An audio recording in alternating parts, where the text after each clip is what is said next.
Estamos caindo. Mas calma, eu tô bem próximo ao gráfico. Segue tudo normal, né? A propósito, exactly as predicted. Investidores, vamos para mais análise do Bitcoin. Eu sempre gosto de começar lembrando qual era a nossa ideia compartilhada anteriormente. A gente estava dentro de um range, né? Eu venho compartilhando com vocês onde a gente vem aqui no Bitcoin, apresentando um movimento corretivo complexo, onde a gente tende a buscar liquidez abaixo, liquidez acima, um range basicamente.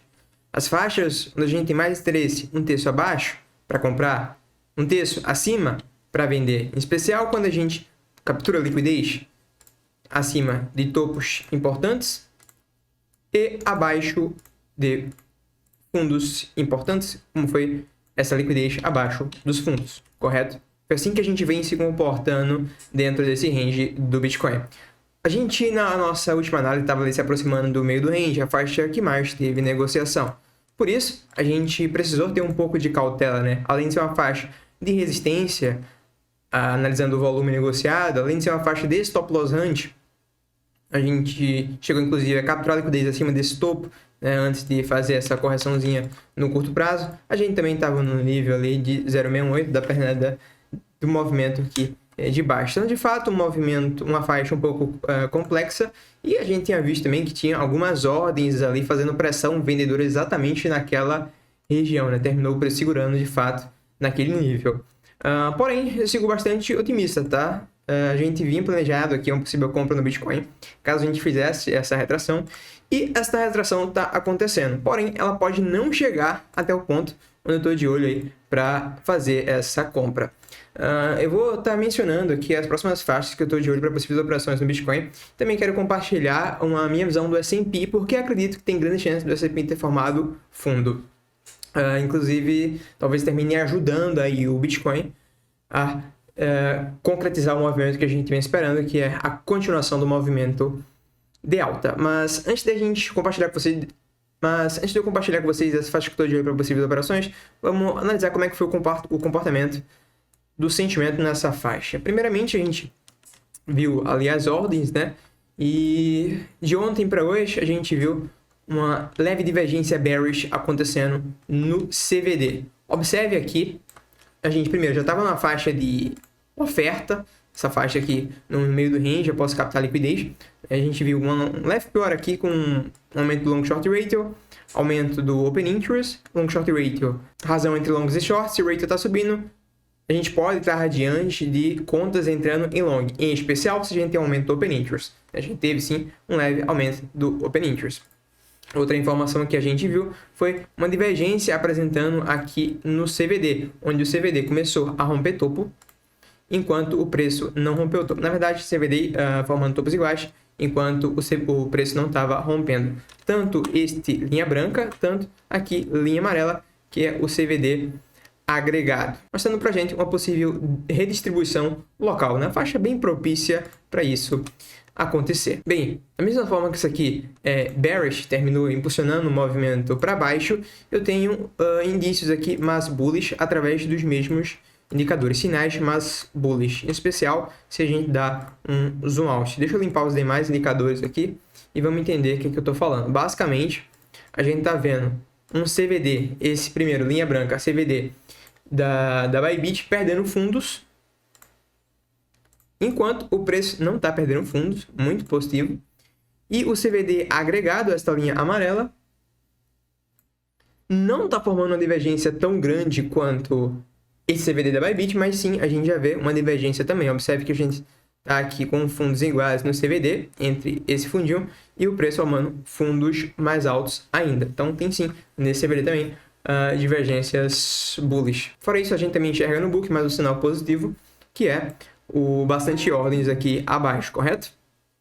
Já teve mais, sim, quando a gente estava no movimento de alta ainda, mas sim, tem bastante ordens aqui. Se eventualmente voltar a aparecer bastante ordens por aqui como tinha antes, eu vou estar compartilhando com vocês lá nos canais abertos, Telegram e WhatsApp. Então não se esquece, participe dos canais abertos, os links na descrição desse vídeo e no primeiro comentário fixado. Beleza? Falando em ordens, a gente já consegue ver aqui um pouco de ordens, inclusive, acima do preço, né? A gente já vai falar também sobre essa região na análise técnica. Então, regra geral, os indicadores de sentimento estão mais bullish aqui, pensando num prazo maior, correto? Inclusive, eu até gostei do que a gente viu nesse movimento de queda hoje, quando a gente chegou a apresentar aqui pela análise de sentimento, vendas bastante fortes pelo 15 minutos. Observa que a gente teve um delta bem relevante, tá? Talvez tenhamos formado um fundinho local aqui para o Bitcoin. Delta esse, parecido com o que a gente teve aqui atrás, quando a gente formou o fundo lá por volta dos 60 mil dólares. O delta é basicamente a diferença entre compras e vendas a mercado. Nesse momento a gente se encontra no suporte. Por que digo suporte? Se tu analisa o volume negociado durante esse movimento de alta, você vai observar que essa é a faixa que mais teve negociação. Se tu dá um zoom out, tu entende que essa região é o nível que respeitou anteriormente como resistência, suporte, suporte, suporte. Deve atuar aqui agora como suporte. Então chegamos no suporte, a gente vê grande venda no suporte, acredito que a gente pode estar segurando aqui momentaneamente. Eu vou estar comprando nesse ponto? Não, porque o meu plano sempre foi, como compartilhado com vocês aqui na nossa última análise, possível compra só se vier aqui embaixo. Eu acredito que sim, existe a possibilidade de a gente segurar onde a gente está e voltar a subir, mas meu plano é compra só se a gente fizer uma retração nesse nível aqui, já que aqui eu tenho uma relação risco-retorno mais interessante, tá? Caso a gente continue caindo e venha aqui para esse nível dos 63.500, eu arrisco dizer que já existe esse trade, tá? E a gente vai ficar de olho para essa operação. Porém, eu não tenho ordens lá nessa faixa nesse momento. Eu preciso de confluências pela análise técnica e sentimento uma vez que a gente chega lá. O que eu gosto dessa região é que ela é o ponto de controle, uma das faixas que mais teve negociação dessa consolidaçãozinha aqui. Deixa eu desconsiderar esse movimento. Cadê? Tá alternando um pouco, mas a gente tem duas faixas que mais teve negociação. Aqui onde a gente travou agora e aqui abaixo, tá? Então, se a gente continua retraindo aqui por volta dos 63.500, eu vou estar de olho para um long no Bitcoin. E arrisco dizer que pode ser uma operação de long que a gente pode estar arrastando para o ciclo de alta do Bitcoin. Tá? Eu acredito que sim, existe uma boa possibilidade desse aqui ser o fundo global do Bitcoin e da gente não ver mais níveis abaixo como uns 53 mil dólares, tá? Meu pior dos cenários aqui para o Bitcoin, olhando aqui com as informações atuais, seria outro stop loss abaixo desses fundos, porém, não me parece, não é meu cenário base, tá? Com as informações atuais. Qualquer coisa a gente vai atualizando, seja por aqui, seja nos canais abertos. Beleza? Por essa análise aqui, eu sempre gosto de desenhar as possíveis faixas que fica atento para possíveis longs, possíveis shorts, e você, não sei se já observou, eu tenho aqui desenhado uma faixa em vermelho de possível short. Sim, porque eu vejo aqui que a gente pode ter finalizado um movimento impulsivo para o Bitcoin, correto? Logo, a gente pode estar diante aqui agora de um movimento corretivo que poderia nos trazer aqui abaixo. Então, se isso aqui for a onda A, se isso aqui for a onda... Se a gente subir aqui, a gente pode eventualmente formar uma onda B e para eventualmente fazer uma onda C aqui corretiva. Logo, eu fico de olho nessa faixa aqui entre os 66 e os 650. Por quê? 0,68, 0,7 de Fibo. Isso, confluindo com as faixas que mais teve negociação durante essa pernada de baixa, desconsiderando esse fundo. Sim, essa faixa aqui dos 66.500 e alguma coisa, e também o range completo, se a gente observa, tem um POC por aqui por baixo. Então, eu gosto dessa região aqui do 6807 para a gente estar olhando para um possível short, a gente consegue que é fundos anteriores também. Eu vou estar shortando se a gente chegar nessa região? Não sei, eu preciso de confluências pela análise técnica e tanto pela análise de sentimento. É bem-vindo divergências bearish no CVD nessa região para eu estar fazendo este short aqui, tá? Mas seria um short bem pensando no curto prazo. Vocês já sabem a visão no prazo maior, né? Estou extremamente bullish com o Bitcoin. A gente pode, sim, ou formar esse fundo nessa faixa onde a gente está, ou eventualmente vir buscar liquidez abaixo aqui, onde a gente já tinha compartilhado anteriormente, para voltar a subir. Lembrando que estamos falando de probabilidades e eu posso estar errado e a gente eventualmente continuar caindo, beleza? Então faça seu gerenciamento de risco. Então, sobre o Bitcoin, essas são as faixas que eu fico mais atento. E já falando do S&P, eu vi algo aqui que me chamou bastante atenção, tá? Eu estava de olho para essa faixa aqui dos 5.000 pontos, que é uma região de suporte psicológico, e você bate no olho aqui, é uma faixa que teve muita negociação. E a gente chegou nessa faixa como de suporte e apresentamos algo que eu não via há um bom tempo. E da última vez que eu vi, fiquei bem bullish no S&P. Foi quando a gente estava aqui no dia 13 de março de 2023. Apresentamos um volumaço numa faixa de suporte. Olha, no mercado cripto é bem fácil identificar um volume de fundo. Aqui no S&P, na bolsa, eu não tenho tanta familiaridade com os volumes, mas eu já fiz uns backtests com o passado aqui do S&P e dependendo do posicionamento do volume, dá pra gente caracterizar um volume de fundo. Eu acredito que esse volume aqui, assim como a gente acreditou atrás e ficou bullish quando o S&P apresentou esse volumão de fundo, eu fico bullish também nesse movimento aqui do S&P, tá? Para pelo menos um fundo local para a gente subir, atingir aqui níveis acima dos 5.100, tá?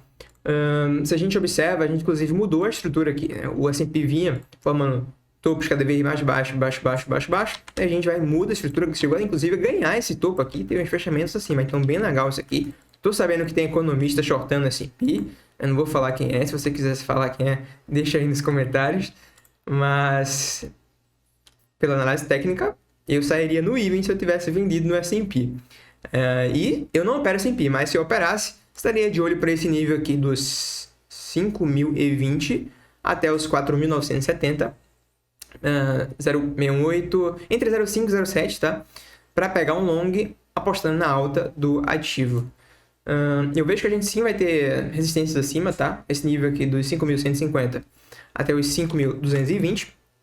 Traçando o Fibonacci do topo ao fundo, a gente observa 6807, batendo o olho, uma das faixas que mais teve negociação durante essa pernadinha aqui de baixo, né? Então a gente sim pode se complicar aqui em cima. Então eu vejo algo aqui para o S&P se desenhando. Chegou aqui, a gente vai ter que observar o Price Action, beleza? Então estamos bullish no S&P, já estávamos bullish no Bitcoin como um todo, né? Eu sempre gosto de trazer confluências e diversas altcoins estão apontando no fundo para a gente. E até a Ripple tá bonita. E, mais um gatilho agora do S&P. Sinceramente, eu não vejo motivos para estar bullish, para estar bearish graficamente falando. E falando também de sentimento, eu não vejo motivos para estar bearish, beleza? Então, traders, investidores, por hoje é isso. Pela sua atenção, meu muito obrigado. Deixe aí sua opinião nos comentários. Você tá bearish? Por quê? Quero saber a opinião de vocês. Então, por hoje é isso. Pela sua atenção, meu muito obrigado. Vejo você. Próxima análise no próximo vídeo. E antes de eu terminar, se você fica se perguntando aí sobre o CVD, né? Falei bastante sobre o CVD. Passa aqui na página inicial do canal e dá uma olhada, aqui tem alguns conteúdos que vocês podem estar buscando conhecimento. Inclusive esse aqui do CVD, tem uma aula do CVD aqui, cumulativo e volume delta, apresentando este indicador que eu falei bastante aqui quando a gente tá falando da análise de sentimentos, esqueci de mencionar, beleza? Então, valeu!